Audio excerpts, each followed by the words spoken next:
Fox News Alert, and this is frightening. 11 commercial jetliners vanished, believed to have been stolen by Islamic militias in Libya during the fall of Tripoli in the airport there. All right, so what are they going to do with 11 empty planes? Start their own airline? Joining us right now is Dr. Sebastian Gorka. He's the Major General Matthew C. Horner Distinguished Chair of Military Theory at the Marine Corps University. What could they possibly be up to?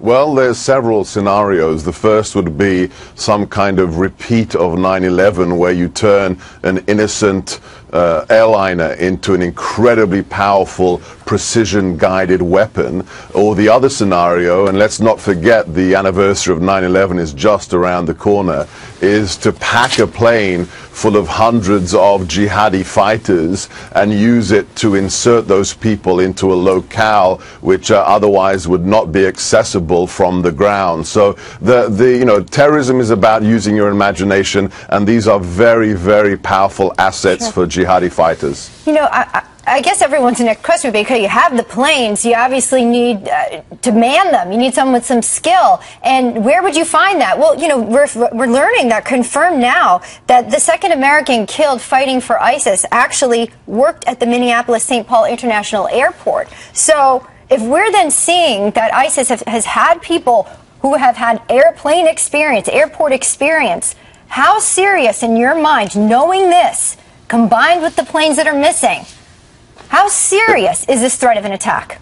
It's incredibly serious. We know that in September the 11th, the Al-Qaeda operatives were trained for months at flight schools, and now you have an even more serious threat because the jihadi groups in that area now, in Syria, in Libya, in Iraq, have been successful in recruiting literally thousands of Westerners. We had Prime Minister Cameron talk about 500 Brits, 400 Germans, 700 French foreigners going to fight in the Middle East. A lot of those people could have the technical expertise to do a kind of attack that requires flight knowledge, pilot knowledge, and technical expertise. Sure. Well, this American who was killed last week fighting alongside ISIS worked apparently for Delta at the Minneapolis airport.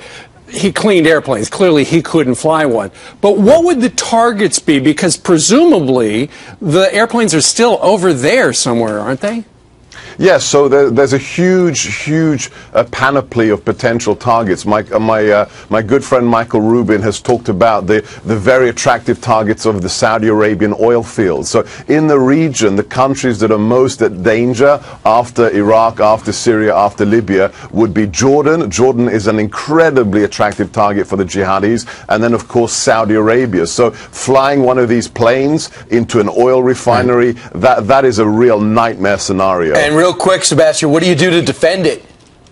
Oh, you've got to have air defense systems in place, or preferably really good human intelligence that tells you in advance what they're planning, and then you shut them down before they can even execute the mission. Unfortunately, we don't have much of that. He's at the Marine Corps University, Dr. Sebastian Gorka, joining us from D.C. Sir, thank you.